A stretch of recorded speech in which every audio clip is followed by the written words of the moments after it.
री इशू में ये बड़ा स्पेशल पॉइंट है, मैक्सिमम परमिसिबल डिस्काउंट ऑन री इशू ऑफ शेयर्स। जैसे कि हम कहते हैं कि हमने उतने शेयर री इशू कर दिए, 9 रुपए कर दिया, 8 रुपए कर दिया, उसकी ना एक लिमिट है। ऐसा नहीं कि कितने का भी री इशू कर सकते हैं। मैक्सिमम प्राइस की तो कोई दिक्कत नहीं है, लेकिन जब हम री इशू पर डिस्काउंट करते हैं तो वो डिस्काउंट कितनी मैक्सिमम हो सकती है। मैं मैक्सिमम डिस्काउंट की बात कर रहा हूं, मैं मैक्सिमम प्राइस की बात नहीं कर रहा हूं आपसे कि मैक्सिमम कितना डिस्काउंट मैं दे सकता हूं। यानी कि हाउ मच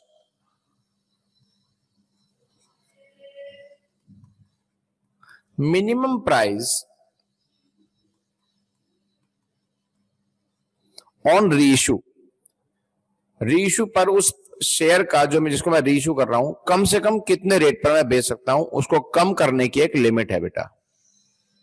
ठीक है, ये बोलते हैं कि जितना पैसा फोरफीचर के टाइम पे पर शेयर आप ले चुके हो, तो वो कहां डालते हो? वो डालते हो फोरफिटेड शेयर्स अकाउंट में। जितना पैसा आपको मिल चुका है at the time of forfeiture of shares, to forfeited shares account में क्या डालते हो? जितना पैसा आपको ऑलरेडी रिसीव हो चुका है, अब वही तो इसमें डालते हो बेटा। ठीक है, तो जितना पैसा आपको मिल चुका है ऑलरेडी, उतनी ही मैक्सिमम डिस्काउंट आप अलाउ कर सकते हो। यही आपकी मैक्सिमम डिस्काउंट ऑन रीइशू है। यानी कि फोरफीचर के टाइम पर जितना पैसा आप ले चुके हो, उससे ज्यादा डिस्काउंट आप नहीं दे सकते। एग्जांपल देखो बेटा, एप्लीकेशन, अलॉटमेंट, कॉल, 4 3 4 4 3 3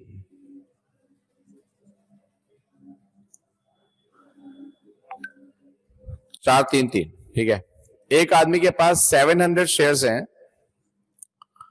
और ये उसकी कंडीशन है, हमने उसके शेयर फॉरफिट कर लिए।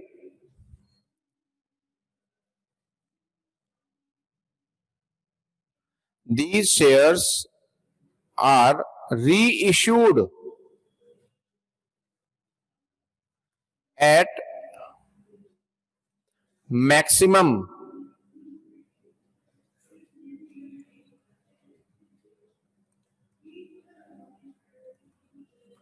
permissible discount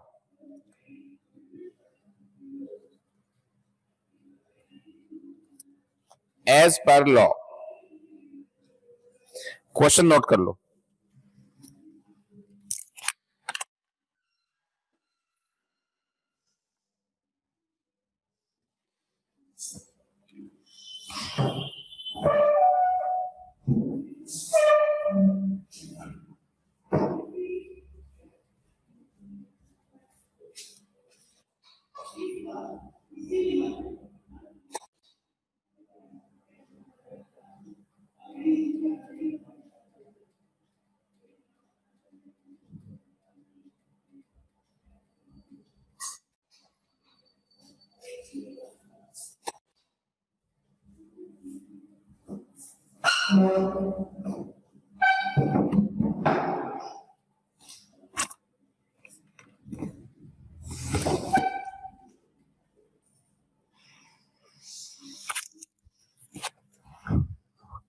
कर लिया रीड आपने, है ना? चलो, अब इसी एग्जाम्पल को ध्यान में रखते हुए मैक्सिमम परमिसिबल डिस्काउंट में क्या आएगा ये मैं आपको अब बता रहा हूं बेटा। मींस आप मुझे बताओ कि फोर फीचर के टाइम पे कुल कितना पैसा ऑलरेडी मिल चुका है। फोर फीचर के टाइम पे कुल कितना पैसा ऑलरेडी मिल चुका है, जल्दी मैसेज करके बताओ। पर शेयर बताना, पर शेयर, पलक पर शेयर, गोल पर शेयर। चैट बॉक्स में मैसेज कर सकते हो, अब तो चैट बॉक्स मैंने ओपन कर रखा है। पर शेयर बताना है, 2800 बताए जा रहे हो। पर शेयर कितना पैसा मिल चुका है? सुनते हैं नहीं, बोलो जाएंगे। पर शेयर मुझे ये पैसा मिल चुका है 4 रुपए। तो पर शेयर जब री इश्यू होंगे शेयर, तो पर शेयर 4 रुपए से ज्यादा डिस्काउंट में अलाउ नहीं कर सकता। तो अगर मैं मैक्सिमम डिस्काउंट अलाउ करना चाहूंगा, मैक्सिमम परमिसिबल डिस्काउंट में अगर अलाउ करना चाहूंगा, तो मैं उस 10 रुपए के शेयर पर 4 रुपए की डिस्काउंट में अलाउ करूंगा। ये पक्की बात हो गई। यानी के मींस, ये जो मींस लिख रहा हूं ये आपको समझाने के लिए लिख रहा हूं, क्वेश्चन में ये मेंशन नहीं होगा। Means shares will be reissued for ₹6 per share, क्योंकि 4 रुपए की डिस्काउंट में मैक्सिमम अलाउ कर दूंगा। तो रीइश्यू की एंट्री होगी बैंक अकाउंट डेबिट 700 शेयर्स हैं, 6 रुपए के हिसाब से रीइश्यू कर दिया। फॉरफिटेड शेयर्स अकाउंट डेबिट में 700 इंटू 4 रुपए का डिस्काउंट में अलाउ कर रहा हूं। ये डिस्काउंट ही तो है। ये जो फॉरफिट शेयर डेबिट होता है, this is also called as discount on reissue. ठीक है, 4200, 2800, 2 share capital 7000। Tell me if you have any query.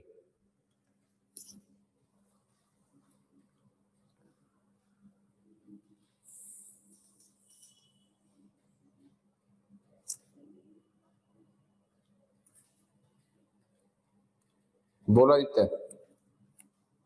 Sir जो आपने मीन्स वाली लाइन लिखी है सर, 6 पर शेयर है ना सर लास्ट में, सर ये कैसे आया 6 यहाँ पे? देखो, शेयर है 10 का।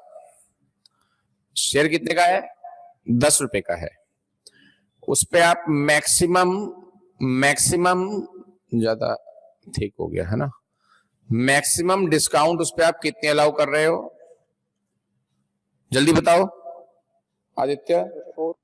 4 रुपीज की। ठीक है, तो यानी कि सेलिंग प्राइस कितना होगा? 6 रुपए होगा।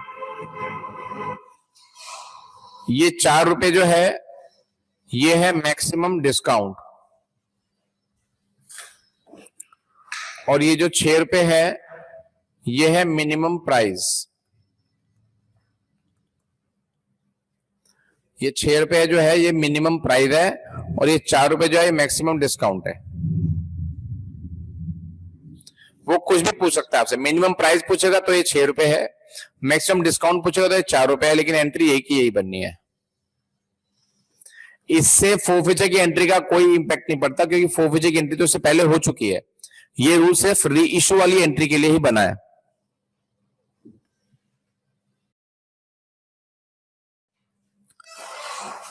बेटा चाहे केस कोई सा हो, चाहे प्रीमियम का हो, चाहे किसी का भी हो। बेटा प्रीमियम का कैसे केस कह रहे हो? फोरफिचर प्रीमियम पे। बेटा फोरफिचर प्रीमियम पे है तो वो तो फोरफिचर में खत्म हो जाएगी। पुराने वाला प्रीमियम तो री इश्यू तक कैरी फॉरवर्ड होता ही नहीं है, और री इश्यू में इस केस में प्रीमियम आ नहीं सकता, क्योंकि इस केस में डिस्काउंट ही आएगी। मतलब इस केस में तो ये ही आएगा, फॉरफिट डेबिट होना ही होना है।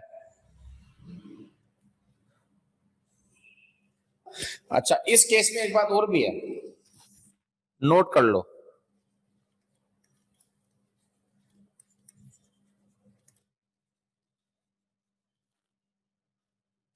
इन this case capital reserves remain 0। Capital reserve कितना आता है? 0 आता है, यानी कि कैपिटल रिजर्व बचता ही नहीं है, क्योंकि जितना प्रॉफिट था सारा का सारा हमने डिस्काउंट दे दी, तो प्रॉफिट बचा ही नहीं। जब प्रॉफिट बचा ही नहीं तो सीआर में क्या जाएगा? कैपिटल रिजर्व कम्स नील। कैपिटल रिजर्व का आंसर नील आता है बेटा। ठीक है, ये सब इसकी पहचान है। मैक्सिमम डिस्काउंट, मिनिमम प्राइस और कैपिटल रिजर्व 0।